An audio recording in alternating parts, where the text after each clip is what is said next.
So, your new employee just finished their first week and you're already wondering if you've made a mistake in hiring them. They're asking questions that seem kind of dumb, and even when there's no dumb questions, they're just not picking up as quickly and focusing on the things that they need to focus on.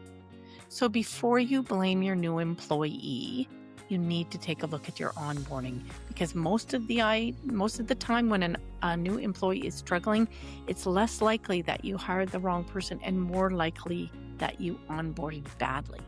So let's talk about what onboarding and good onboarding actually looks like. Hi there, I'm Andrea Adams, and this is the HR Hub. This episode is part of a series I'm doing for small and medium business owners. I'm an HR consultant, and these are some of the things that I'm seeing on a regular basis, and I'm just going to try and help you out. So here's what onboarding looks like to me at most small businesses. The new person shows up on day one. You run them through the office, show them where their desk is, give them a login. Maybe you introduce them to the few people. I mean, it's a small office. You shuffle your paperwork and you dig out the papers you think they're supposed to sign.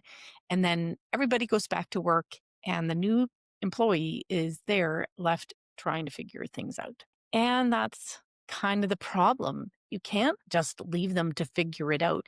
You hired someone because you need help, but you're not actually setting them up to help you if you don't give them the tools they need to do that. So then maybe 3 weeks later, they're either asking constant questions because they just don't get it, or they're making mistakes because they're guessing at what they have to do. And you're frustrated because you're spending so much time trying to help them than you expected. But it still, again, isn't about the wrong person. It's about your onboarding. Good onboarding is planned, paired, and it isn't just being nice and friendly on day one. It means systematically helping a new employee get up to speed so they can do their job well. So there are some things you need to do before they start. Okay, start by sending them an email before they start, telling them when to arrive, where to park, what to bring, and what the first day is going to look like. Tell them about your dress code. That makes a lot of people quite nervous. So, answer all those questions, give them a chance to ask those kinds of questions if they have them. And it reduces first day anxiety and shows to them that you're really quite organized. Then, while they're getting prepared to come and work for you, you need to be getting their workspace and access ready. You need to be looking at the computer, their phone, their email, any logins they're going to need for the systems they're going to use. Have that all set up by the time they arrive. You're going to have to do it anyway. And even on day one, they could be doing more than sitting around and waiting for access to your IT systems. So on their first day, you should probably cover 3 things: the basics, the business, and their role. Start with the basics. So, it's some of the stuff we've already talked about. Is where's the bathroom? Where's the kitchen? Where are they going to sit? Where do they get answers to their questions? Introductions to the other people in the office that they're going to work with, including that individual's roles. Then explain the business. So what's the business all about? You've done some of this in the recruitment process already, but now you can dive into more. So who are your customers? What problems will the new hire be solving for those customers? You can tell them about what makes your organization different. This is all about the reason you're successful. It's all about the reasons that you are able to hire them. And it gives them the context they need to make good decisions aligned with your business. Then the third part is to get specific about their role. What are they going to be responsible for? What does success look like in that role? You can break it down into success in 30 days looks like X. Success in 60 days looks like Y, 90 days, etc. Walk them through the most important parts of their jobs and how those are going to connect to the bigger picture of your organization. Also tell them how you communicate. Do you prefer email, text messages, Slack? How often are you going to check it? Are they expected to respond immediately? There's so many unwritten rules in organizations, and a new employee isn't going to know what they are in yours. So do the best you can to articulate those out loud. The next part of onboarding is one I can't stress enough, and that's to set up regular check-in meetings for the first month. For the first week, it should be daily. How are they doing? What questions do they have? And then weekly after that, giving them an opportunity to ask questions, but and know in a predictable way, it's sort of anxiety reducing, that they are going to have an opportunity to get their questions answered and that problems will be addressed quickly. In the first week, teach them how you actually do things. Don't just tell them what to do, show them. If they're responding to customer emails, sit with them and walk through a few examples. Show them how you'd handle them. If you're using a system, don't just send them a login, walk them through it step by step. Then you can have them do it while you watch, and this is where you can clear up any misunderstandings that are developing. Then give them small, manageable tasks at first.